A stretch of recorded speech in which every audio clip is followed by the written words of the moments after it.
Well, we saw Coach DeBoer getting an interview with Greg McElroy on Always College Football, mere minutes, hours before Monday's edition. What did we think about it? Because Coach DeBoer talked a lot about the key areas where the pass rush needs to improve, right? And he talked a lot about what this summer is going to be like for the Crimson Tide. It's going to be one of the hardest they've ever been through. That was one of the things they talked about a lot.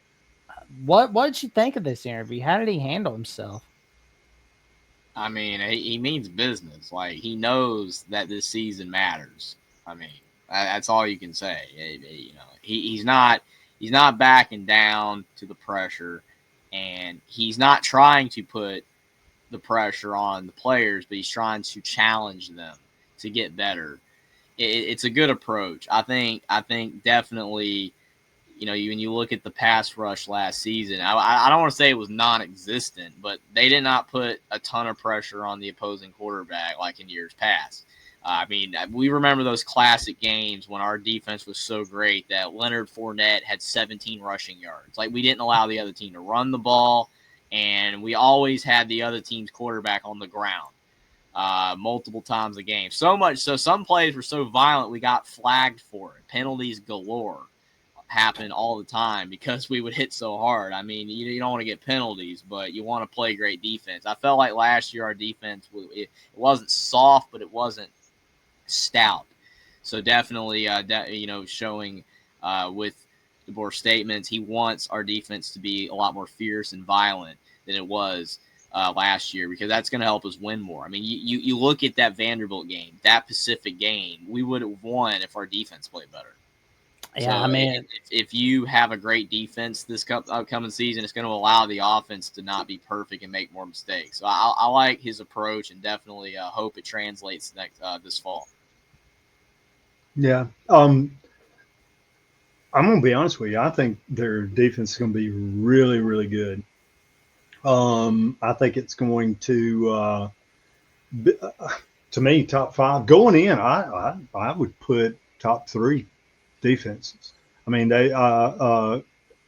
that's that is a great scenario to enter into the season. That and I think the players know it, the coaches know it, and that's why I think he's going to push.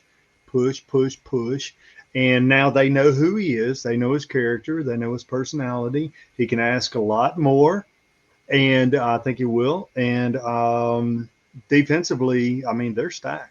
I've seen, maybe y'all can refresh, this past week where who was it?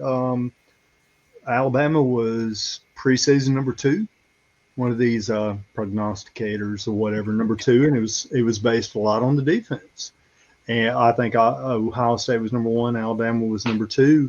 And look at the schedule, and then look at I know that the metrics that were used were the portal, how many players chose to stay instead of chose to leave, which brings continuity back. And Alabama ranked real high with regard to that. So, long and the short of it, I think Alabama's. I think he's going to push. I think they'll respond, and I think defensively, I would be very, very excited. Offense, we'll talk about that, but defensively, yeah, definite. And I could tell he was a little with the conversation with Greg McElroy was. I mean, he did the whatever talk and that kind of stuff, but I think he knows he's in a good situation. He can push a little harder this year, and I think we're going to see some results with regard to it. there we go. Well, and Byron Walker, I love this comment where he says, "Sounds like the ice cream days are over with." Coach, I know you've been looking forward to that. Amen. Amen. I mean, just I don't know what ice cream's got to do with regard to practice, and I don't know what music and little songs and all that kind of crap. I mean, stuff like that. I mean, you got to have communication, players talking, and then you got some boom, boom in the background. What the crap?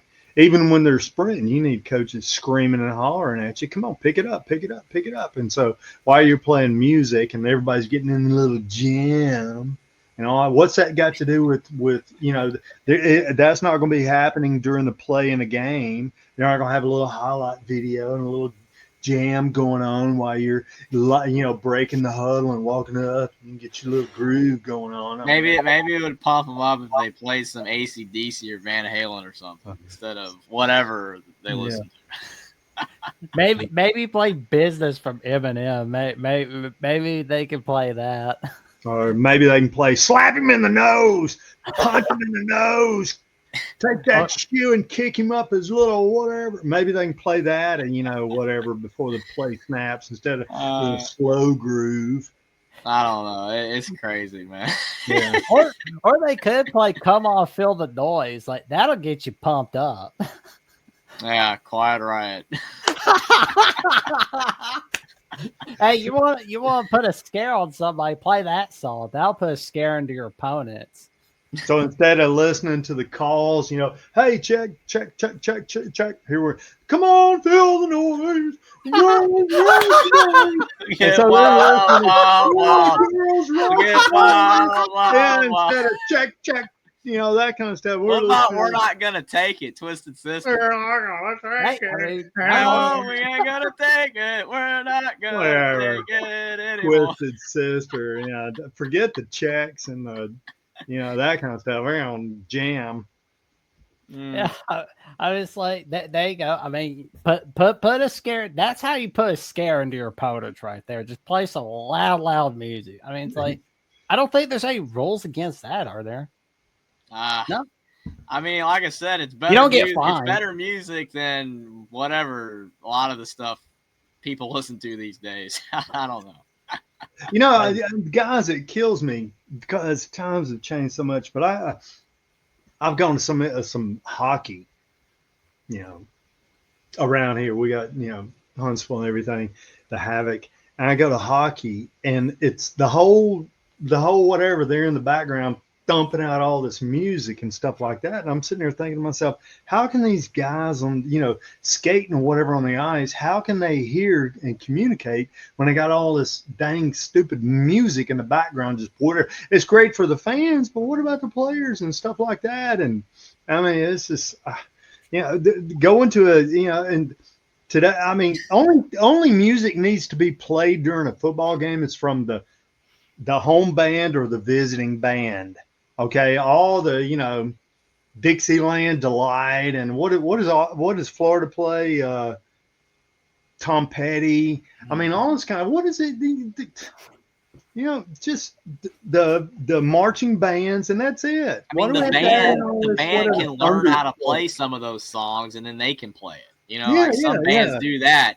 Yeah, I'll hear tons of songs like. Trying to think of one like Stacy's Mom or something. They'll like play Stacy's Mom with the band, and I'm like, what? Or they'll play like We Are the Champions or something like that. The band's doing it. It's not the song, but you hear like the music from the band and the trumpets. It's cool. It's like they're doing the song with their own instruments and all that, and it sounds a lot better. The intercom throwing in the music, and now we got the lights showing all this other kind of crap. I mean, during like the commercials, like when we're watching on TV, the commercials, the breaks during the game, sure, you could do it, but like during the game, like when they're going out there, it's much. It's a bit much. Yeah, I mean, I'm sure it's all for the fan, whatever, but I mean, it's just stupid, and I don't get it. I don't know where they're going. I mean.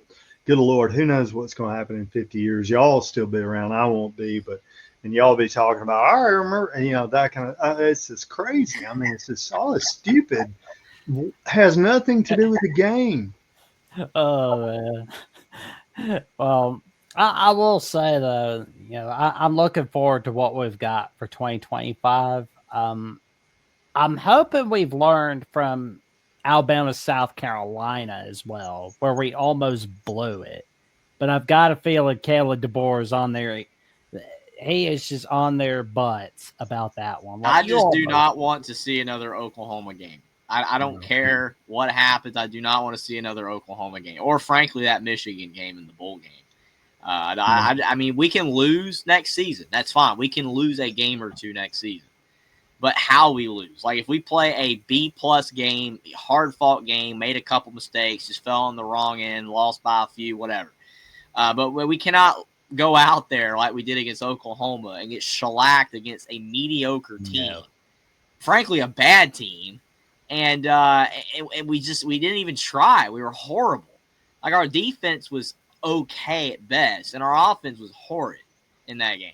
And then against Vanderbilt, our offense was pretty good, but our defense was horrid. So it's like we don't need games like that at all next season. I mean, if we lose 2 or 3 games, it's not going to be the end of the world, but we need to play better consistently more often next season than we did this past year. And I'm glad you said consistently, because I was getting ready to say inconsistent. I mean, there were so many. It's just inconsistent. I mean, who are we? What's the identity, and where do you got to have an identity, and so when you don't, you're inconsistent, and so that's the point. We got to have a lot more consistency, and that comes into first year coach and trying to figure out players, probably trying to figure out all these new assistant coaches. What do they want from me? What am I supposed to do now? What am I, so now second year, that's laid to rest. Now you know what the coaches want. So it comes down to creating that identity and consistency. I agree. There you go. That's what you got to do. You got to make sure that you're all set and you're not letting yourself get distracted by things that aren't important. But yeah, I mean, I'm glad he did all right in the Greg McElroy interview. I thought it was pretty cool seeing Coach DeBoer hanging with a fellow Bama alum for a little bit. Mm-hmm. Yeah, but I just wonder where we're going to see Coach DeBoer go on next. I wonder if we're going to see him go on with Andy and Ari or JD Piquel. Like, we did cover his Josh Pate interview. I would like to see him go on the Joe Rogan experience. See if he can get Rogan to talk about football for once. Because like anytime Rogan's had a football guy, he never talks football. Like, come on, man. It's like that'd be cool. Could be wrong, but I think there'd be a higher likelihood Saban would go on there than DeBoer. Oh, that'd be cool. I don't think either's likely. Oh, Nick Saban on the Joe Rogan experience would be funny. It'd be like, oh well, Miss Terry and I, it's like. I've been doing all right in these athletic commercials. Like, oh, man, you ever smoked DMT? Jamie, can you pull that up? Jamie. Oh, man, like Bert. I mean, it's like, oh, he was like bragging about how he's the machine. Like, that'd be like 90% of the conversation, something like that.